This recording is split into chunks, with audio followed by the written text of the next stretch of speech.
In 1971, Carolyn and Roger Perron, with an air of hope and optimism, decided to move into an old and dilapidated farmhouse in Harrisville, Rhode Island, along with their 5 daughters, Andrea, Nancy, Christine, Cindy, and April. The family, excited about a new beginning, arrived at the property without major incidents, except for one unsettling detail: their dog flatly refused to enter the house, as if sensing a dark presence that humans could not perceive. That first night, while the children played hide and seek and clapped, one of the daughters discovered, with a mix of curiosity and fear, a bricked-up entrance leading to a basement. Roger, armed with a match, decided to inspect it, but the cold air and darkness made him retreat quickly. That night, while the family tried to sleep, Carolyn expressed her concern about the dog's desperate barking outside. Shortly after, one of the daughters felt invisible hands pulling at her feet, leaving her paralyzed with fear. At dawn, the family woke up to a chilling discovery. Carolyn had a mysterious bruise on her arm, and her dog, Sadie, lay dead in the garden. From that moment on, the house began to reveal its true nature. Doors that opened and closed by themselves, applause echoing in empty rooms, and shadows moving in the corners. The tension grew day by day, but the most terrifying moment came when Cindy, the youngest daughter, began to sleepwalk. One night, she entered her older sister's room and, with mechanical movements, began to bang her head against an old wardrobe, as if an invisible force was controlling her. The horror reached its peak when the eldest daughter was attacked by a spirit that took the form of an old woman with a malevolent gaze, leaving the family on the brink of collapse.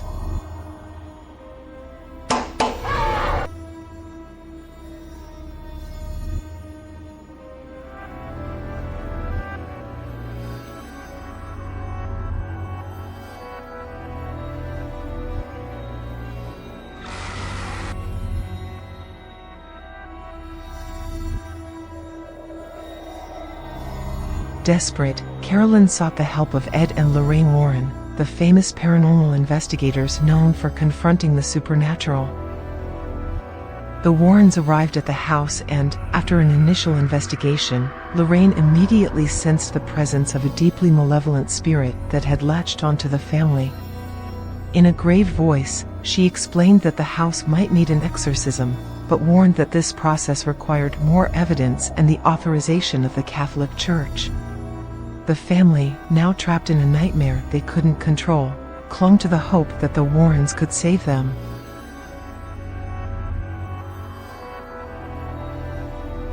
While investigating the history of the house, the Warrens discovered a macabre past. The property had belonged to Bathsheba Sherman, a woman accused of witchcraft in the 19th century. According to records, Bathsheba had sacrificed her own 1-week-old baby in a dark ritual.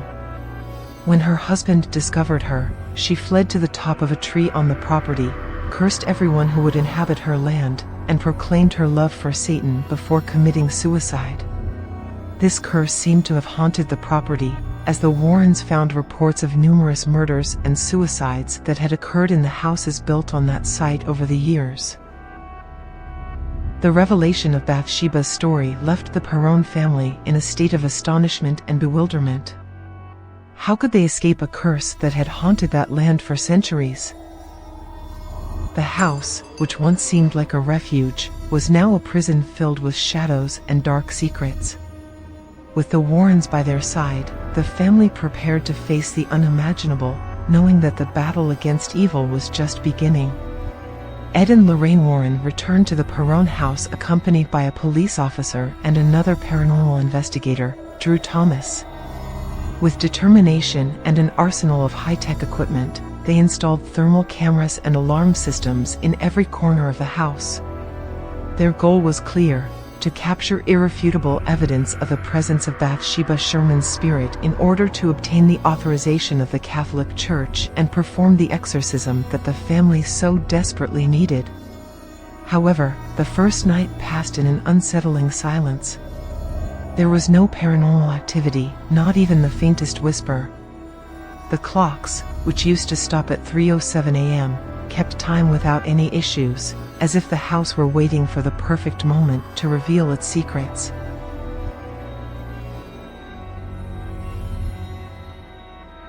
The next day, the family and the investigators gathered for breakfast. Roger Perron, with a gesture of gratitude, thanked Ed Warren for his effort and dedication. Ed, with a serious look, replied that every time Lorraine used her gift to contact the supernatural, she paid a price. "It takes a small piece of her," he confessed, his voice full of concern. Despite that, Ed promised Roger that they wouldn't give up and would do everything possible to help the family. The determination in his words was palpable, but there was also a hint of fear for what Lorraine might face.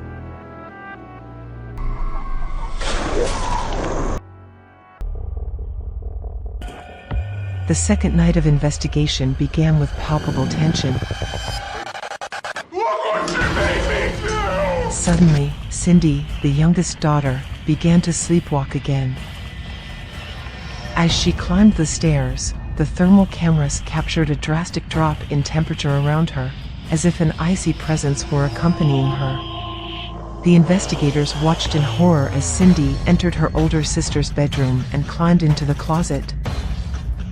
Before anyone could react, the closet door slammed shut behind her, as if invisible hands were pushing her. The investigators burst into the room, filled with panic. When they opened the wardrobe, they discovered something that took their breath away, a secret passage hidden behind the furniture. They rescued Cindy, who was visibly disoriented, but it was Lorraine who decided to delve into the mystery. With courage, she entered the closet and, suddenly, the floorboards gave way beneath her feet, causing her to fall into the basement. In the darkness of the basement, Lorraine came face to face with the spirits of the people Bathsheba had possessed over the years. The visions were terrifying: disfigured faces, empty eyes, and hands reaching out to her in desperate silence. It was then that Lorraine understood Bathsheba's true purpose: to possess mothers and force them to kill their own children, thus perpetuating a cycle of pain and evil that had lasted for centuries. The revelation left Lorraine trembling, not only from the horror of what she had seen, but from the understanding that Bathsheba's curse was deeper and more sinister than they had ever imagined. With her heart racing and her mind filled with questions, Lorraine knew they had to act quickly. The Perron family was not only in danger, but Bathsheba was closer than anyone could have foreseen. The battle against evil had reached a critical point, and Lorraine was willing to risk everything to protect those she had sworn to save.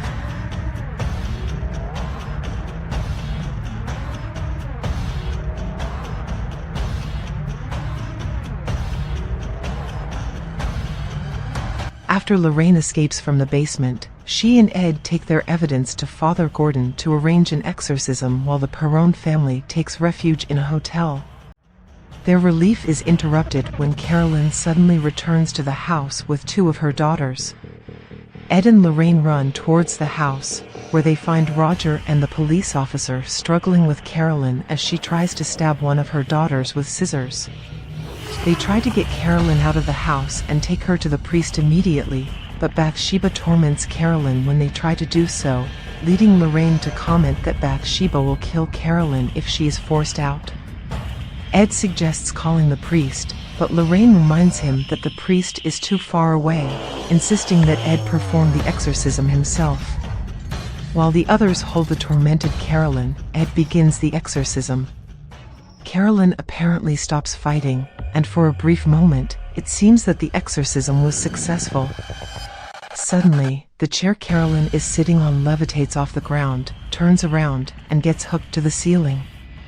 Ed screams for the demon to let her go, and after a few tense moments, she is released and falls to the ground. Roger runs towards Carolyn and tells the demon to leave his wife and family in peace. Upon hearing this, Carolyn slowly turns to Roger and says, "It's already gone. And now everyone is going to die." Meanwhile, Drew finds April hiding under the floorboards in the kitchen. He shouts from the basement that he found her, inadvertently alerting Bathsheba to her location, which makes her run up the basement stairs to find April and complete the sacrifice. Ed and Lorraine Warren, along with Roger, chase her, trying to prevent her from succeeding.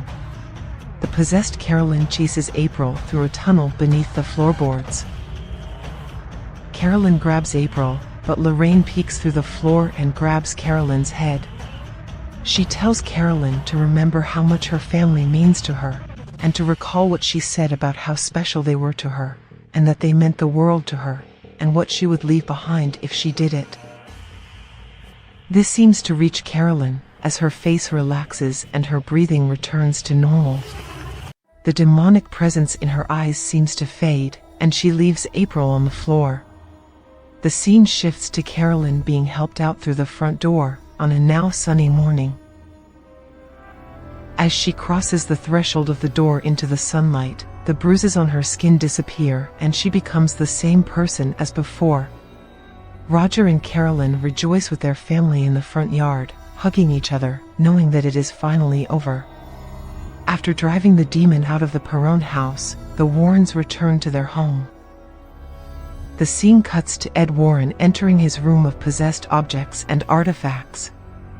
He places the old music box from the house in an empty space on a shelf. Lorraine enters the room and they leave together. After a few seconds, the music box starts playing by itself, and the camera slowly moves towards the music box. The camera zooms in on the mirror of the open music box, and the music slowly stops. The screen goes black and the credits start to roll.